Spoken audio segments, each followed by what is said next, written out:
大家好，又係我 Big Boy 啊！上次咧我哋整完呢一個手工意粉啦，今次咧我哋就會做一個法式嘅蝦湯咧，去配搭我哋上次做好咗嘅手工意粉喎。咁呢個大蝦濃湯又或者海鮮濃湯咧，我哋叫做 bisque 啦。咁咧佢喺法國咧就已經有悠久嘅歷史啦。最早咧相信就係出現喺一啲嘅漁村社區啊。咁當時漁民咧就會將嗰啲食唔晒嘅海鮮咧，用另一個方法去煮佢，咁咧就令到佢咧可以保存得耐啲。咁而呢個方法咧就係將佢煮咗一個湯啦。咁 bisque 呢個字咧，有人咧就認為係源自於法語入邊啊 bis 同埋 cuite 呢兩個字合拼埋一齊嘅。咁咧大致嘅意思咧就係解做二次烹調咁解啊。亦即係話咧煮呢個海鮮湯咧，嗰啲海鮮咧係要經過雙重嘅烹調嘅。咁大致上做法咧就係咧將呢啲海鮮咧用一個大火咧去炒佢啦，然之後咧就轉為一個文火，加啲水落去咧就慢慢燉煮佢。咁咧就將佢呢個海鮮入邊嘅濃郁風味咧全部 extract 出嚟啊！咁 bisque 同呢個 soup 究竟有乜分別咧？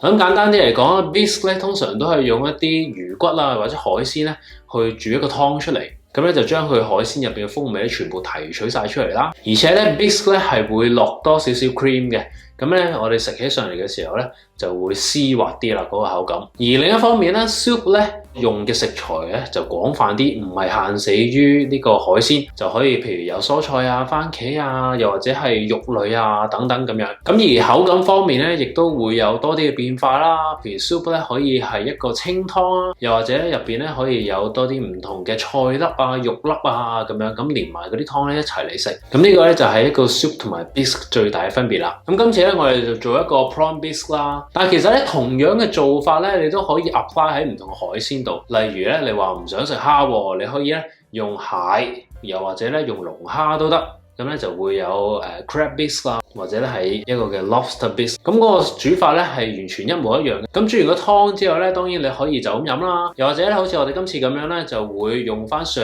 次整嘅一個 pasta 啦。咁咧就將呢個湯汁咧匯落去我哋嘅手工意粉入邊，就變成咧一個嘅 prawn bisque pasta。咁成個菜式咧就完成㗎啦。好啦，咁整之前咧，記得 subscribe Big Boy Recipe 呢個 channel。如果唔想錯過任何美食嘅話咧，記得撳着側邊個鐘仔啊。另外，如果你想參考我更加多嘅食譜咧，歡迎瀏覽 bigboyrecipe.com， 上邊咧有超過300個食譜咧，可以俾你慢慢睇。好啦，事不宜遲，我哋即刻煮龍蝦湯，即係好濃嘅蝦湯咁解。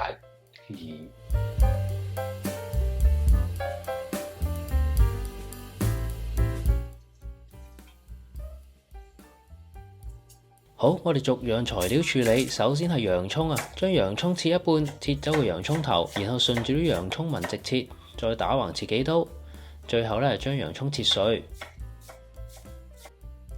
然後處理西芹，通常我會刨走西芹表面嗰層纖維佢嘅。咁今次我哋只係煮湯，如果你唔想咁講究嘅話咧，唔刨都得嘅。之後我哋將西芹切成條，最後咧就切成細粒。至於紅蘿蔔，我哋刨走表面佢，切走頭尾，然後同西芹一樣，首先切做條，最後咧切成差唔多大細嘅粒狀。番西咧淨係摘啲葉出嚟，然後捲起晒佢，再將佢咧切成細碎。到咗我哋嘅主角蝦啦，我用呢一款咧係澳洲虎蝦嚟嘅，呢度咧一共有14隻，重450克。我哋將啲蝦頭同蝦殼剝出嚟，蝦肉咧就擺埋一邊先。咁當然，如果個蝦頭越多膏，個湯咧就自然會越香啦。跟住咧，我會喺蝦背中間界一刀，然後咧將條蝦腸拎出嚟。不過我發覺我呢一批蝦咧又幾乾淨喎。蝦腸咧唔算好明顯，然後就將啲處理好咗嘅蝦擺喺廚房紙上面印乾啊，跟住處理埋個蝦頭。我會將個蝦頭咧切開佢，一開2或者一開3都得，等佢煮嘅時候咧可以容易啲出味。接下來我就會煮咗個蝦湯先，咁啲蝦仁咧我哋就暫時擺入雪櫃啦。我哋開中細火燒熱個煲，再加啲油，然後就可以將個蝦頭蝦殼擺晒入去啦。我哋唔使一開頭咧就不斷翻炒個蝦殼嘅，等啲蝦殼煎一煎，上一上色，引啲香味出嚟先。聞到香味之後咧就可以炒佢幾下啦。跟住我哋又再煎一煎佢。咁當個煲底咧開始積聚咗啲殘留物喺度，咁呢啲咧都係蝦頭嘅精華嚟嘅，我哋咧就可以開始炒得頻密啲啦。咁我哋炒到幾時呢？就係炒到啲蝦乾身晒。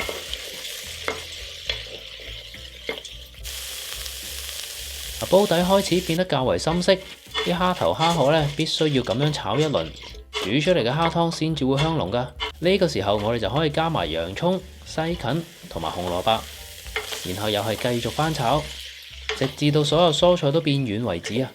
咁由於啲蔬菜咧會出水嘅，咁樣咧就能夠做到 deglaze 嘅效果啦。同時啊，亦都唔怕個煲底會變燶啦。我哋可以順便將煲底嘅精華都刮起嚟，然後落埋個百里香，再炒勻佢。同頭先一樣啊，我哋要炒到入邊嘅水分幾乎蒸發晒啊，因為我哋之後咧要做一個動作。如果入邊嘅食材好濕嘅話咧，做出嚟效果就唔理想啦。之後落一湯匙茄膏，再撈勻佢，啲食材咧都變得好乾身啦。呢個時候咧，我哋就可以加入白蘭地，順手做一個叫 flambé 嘅動作。我哋落30毫升白蘭地。然後打咗個煲，搶啲火上嚟，跟住咧，我哋就等佢慢慢燃燒，燒到表面嘅火種都冇晒為止。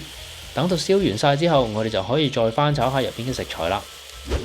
咁呢個 flambé 嘅動作咧，可以令酒精喺燃燒嘅過程入邊快速揮發，除咗留低果香嘅味道，食起上嚟咧，仲會有一陣煙燻嘅風味添噶。跟住我哋就可以加800毫升嘅魚湯入去啦。如果想知道魚高湯嘅做法，可以參考翻我之前整高湯嘅影片。如果你冇高湯嘅話，都可以用水嚟代替嘅，不過製成品呢就會冇咁香甜咁解啫。液體蓋過晒所有食材，我哋就可以煮滾佢。表面如果有啲泡泡或者污糟嘢浮面嘅話呢，就要撇走晒佢。滾起轉細火，保持微滾狀態煮佢45分鐘。咁煮咗45分鐘咧，我嘅蝦湯都蒸發咗一半啦。接下來咧，我哋要做一個幾重要嘅步驟，令到我哋嘅蝦湯可以變得更加濃稠同埋香甜。就係攞個 stick blender 將湯入邊嘅材料稍為打爛，嗱係稍為嘅咋吓。最主要咧係想將裏面嘅紅蘿蔔、洋葱同埋部分蝦頭打爛，令到我哋嘅蝦湯咧更加濃、更加甜。見到個湯稍為變得濃稠，咁就 OK 噶啦。跟住咧就將啲渣隔走，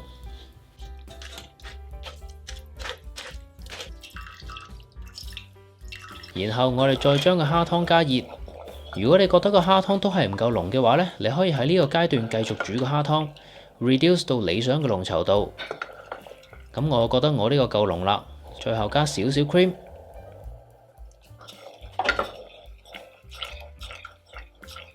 同埋少少鹽調味。仲有啲咁多牛油，令到嗰個蝦湯咧光滑啲。咁樣我哋嘅香濃蝦湯就完成噶啦。我筆少少出嚟鑑賞下先，非常濃郁嘅蝦湯。如果你喜歡嘅話，可以直接當湯咁飲噶。最後我哋煮埋個意粉去，首先喺啲蝦度落啲鹽。然後中火燒熱隻鑊，將我哋嘅中蝦擺埋入去。咁啲蝦每面煎1分鐘。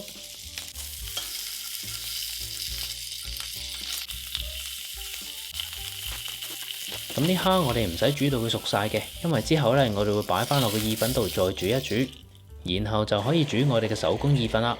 咁手工意粉嘅製作詳情就可以睇翻上一期嘅影片。水滾咗就可以落意粉啦。咁啊，記住落啲鹽添啊！手工意粉一般就煮2-3分鐘就 OK 噶啦。咁因為一陣我哋仲會喺個汁度煮佢一陣，所以個意粉先煮2分鐘就夠啦。之後我哋用翻先前煎蝦嘅平底鑊，加入我哋嘅蝦湯，再落埋啲意粉。我哋開大火去煮，等意粉同蝦汁之間產生呢個糊化作用，令意粉做到掛汁嘅效果。然後落埋啲蝦。再係咁依兜佢幾下，咁就可以上碟噶啦。將意粉捲靚仔佢，再排埋啲蝦入去，淋多些少蝦湯汁喺表面，最後灑埋啲番西碎。法式蝦湯配手工意粉，大功告成。又到咗最開心嘅 moment 啦，就係食我唔客氣啦！哇，好正啊！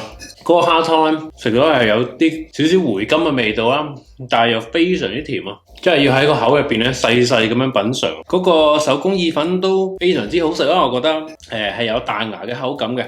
咁通常啲新鮮嘅意粉咧都要煮佢2-3分鐘嘅，咁有啲人就覺得唔係喎，新鮮意粉好似好快會腍咁喎，如果你煮得耐嘅話，我劈落去可能分零鐘就煮完咁樣。但係咧，其實新鮮意粉我哋係需要煮多少少時間，因為如果你煮得佢唔夠透徹嘅話咧，你食落口咧係會有啲麵粉嘅味道，咁會怪怪嘅。所以先煮2分鐘啦，然後咧再喺嗰個汁油嗰度回到去1分鐘左右，咁咧就個口感 perfect 啦，好香、好濃、好甜。試下個蝦先，澳洲嘅虎蝦，爽！你又想食咩？冇鹽冇調味嘅你好冇？自己整嘅意粉，再加埋自己熬嘅蝦湯，呢個配搭真係冇得彈啊！好啦，今日嘅影片咧又嚟到呢度啦。如果中意呢條片嘅朋友咧，歡迎 like 同埋咧 share 出嚟俾朋友睇。又或者如果咧關於呢一個菜式你有啲咩問題，又或者其他心得啊想分享嘅話咧，歡迎留言話俾我知啊！美味嘅時光都過得特別快，又係時候講拜拜啦。咁我哋下條片再見啦，拜拜。